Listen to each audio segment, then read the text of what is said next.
পড়ে থাকা কাজটা আমরা রবিবার সেরে ফেলার চেষ্টা করি। সেই এই যে অনেকেই কাছে যাওয়া ছিল, তাই বাবাকে নিয়ে ঝটপট বেরিয়ে পড়ি। আর হ্যালো সবাইকে, আমার চ্যানেল সৌমিতা ব্লগের আরও একটা নতুন গল্পে সকলকে স্বাগত জানাই। আশা করি সবাই অনেক অনেক ভালো আছেন, সুস্থ আছেন। আমিও ভালো আছি। আমি মৌমিতা। রবিবারের সকাল মানেই যে কাজটা সপ্তাহে 6 দিন আমরা করতে পারি না, সেই পড়ে থাকা কাজটা আমরা রবিবার সেরে ফেলার চেষ্টা করি। সেই রকম এই কাজটাও। আমাদের বাড়ির 3 তলার ছাদ থেকে নিচ অবধি সিঁড়িটা না সপ্তাহে সেরকম সময় পাই না পরিষ্কার করার জন্যে, তাই রবিবারটাই রেখে দিই ওই কাজটা করার জন্যে। আগে সপ্তাহে 2-1 বার করতাম, কিন্তু এখন আর একদম টাইম পাই না। তো 3 তলার ছাদটা ঝাড় দিয়ে নামার পর চলে এসেছিলাম আমার ছাদ বাগানে। যেহেতু প্রত্যেক দিন আসা হয়, তাই প্রত্যেক দিনই একটু করে ঝাড় দেওয়া হয়। যখন ময়লা পড়ে না তখন একটা ব্যাপার, কিন্তু এখন যেহেতু ঝড় বৃষ্টির সময়, এখন প্রত্যেক দিন যতটা পরিষ্কার করে রাখা যায়। 2 দিন আগেই পরিষ্কার করলাম, তাও দেখো আজকে কতটা পরিমাণে ধুলো জমেছে আর কতটা পাতা পড়েছে। ফুলের বাগান যদি পরিষ্কার না থাকে তাহলে কিন্তু সেটা দেখতে একদমই ভালো লাগে না। তাই কথা অনুযায়ী কাজ চলে এসেছি ছাদ বাগানটা পরিষ্কার করার জন্যে। চোখের শান্তি মানেই মনের শান্তি। পরিষ্কার বাগানটা দেখে মনে যে এত শান্তি পাচ্ছি। তোমাদের কেমন লাগছে আমার বাগানটা অবশ্যই জানিয়ে যেও। এই গাছটায় আবারও ফুল আসছে, প্রায় অনেক কুড়ি এসছে। এই যে অনেকে কুড়িয়ে এসছে, কিন্তু গাছটা জানি না কেন একটু শুকিয়ে যাচ্ছে, বুঝতে পারছি না। যাই হোক, গাছটা যেন বেঁচে থাকে সেটা আমি চাই। তোমরা যদি কেউ জেনে থাকো যে গাছটা কেন এরকম শুকিয়ে যাচ্ছে, তাহলে অবশ্যই সেটা আমাকে জানিও। ওপরে সিঁড়িঘর তো ঝাড় দেওয়া হয়ে গেছে, এখন এই ছাদ বাগানটাও সুন্দর করে পরিষ্কার করে নিলাম। পরিষ্কার থাকলে মনও যেমন ভালো লাগে, সবই ভালো লাগে। মন খারাপ সত্যিই কেটে যায় যদি নিজের পছন্দের কাজ, নিজের ভালোবাসার জায়গায় ভালোভাবে থাকা যায়।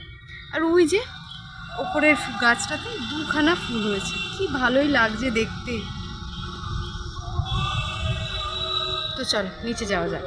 ওপর পরিষ্কার করার পর চলে এসেছি আমাদের এই 1.5 তলার বারান্দাটাকে পরিষ্কার করতে। যেহেতু এই বারান্দাটা খোলা, তাই প্রায় প্রত্যেকটা দিনই পরিষ্কার করা পড়ে, কিন্তু প্রত্যেকটা দিন হয় না, 2-1 দিন অন্তর অন্তর। তাই ভাবলাম ওপরটা যখন করছি, মাথার ওপর ছিল অনেকটা তাড়া কালকে, তাও এই কাজগুলো করছিল, কারণ সপ্তাহের মধ্যে এই কাজগুলো করার না ঠিকঠাক সময় পাই না।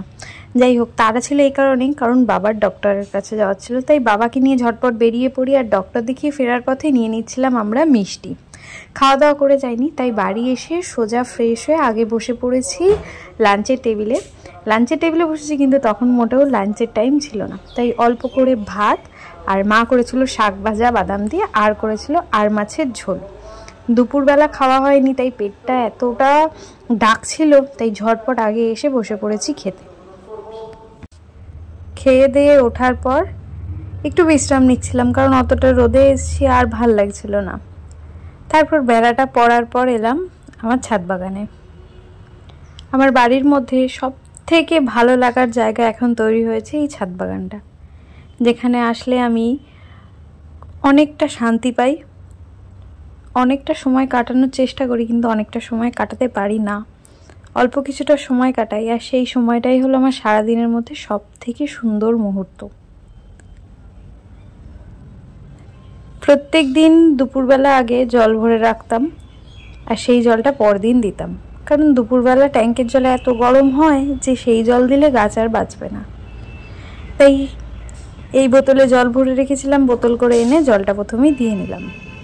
প্রথমে 1 বার করে জল দিই, তারপর কিছুক্ষণ অপেক্ষা করার পর জলটা টেনে গেলে আবার কিছুটা পরিমাণ জল দিতে হয়, কারণ সারাদিন রোদে থাকে, অল্প একটু জল দিলে মোটেও গাছগুলো আমার আর থাকবে না। আর এই ফুলগুলো আমার যে কি ভালো লাগে। আমি আমার ফুলগুলোকে এত ভালোবাসা দিই, এত নজর দিই যে কি বলবো। হাতে নিয়ে জাপটা জাপটি করে আমার খুব ইচ্ছা করে ফুলগুলোকে তুলে এনে ঘরে রেখে দিই, কিন্তু সেটা করলে ফুলগুলো আর থাকবে না। সব গাছেই প্রায় জল দেওয়া হয়ে গেছে, আর কিছুটা জল বেঁচে ছিল, সেই জলটা এই মগের মধ্যে রেখে দিয়ে চলো নিচে যাওয়া যাক। আজকে রাতের ডিনারে আছে পরোটা, পেঁয়াজ দিয়ে আলু ভাজা, আর অর্ধেক মিষ্টি। বললাম পুরো গোটা মিষ্টি খাবো না, সকালেই তো বাবা মিষ্টি এনেছিল, সেখান থেকে খেয়েছি, তাই অল্প একটু খাবো, মিষ্টি খেতে ভালো লাগে। আর শেষে আছে স্প্রাইট। তো চলো আজকে ডেলি ব্লগটা এখানেই শেষ করি। কেমন লাগলো অবশ্যই কমেন্টে জানিয়ে যাবে, ভালো লাগলে একটা লাইক করবে, আর নতুন হলে অবশ্যই চ্যানেলটা সাবস্ক্রাইব করে নেবে। ভালো থেকো, সুস্থ থেকো। Thanks for watching.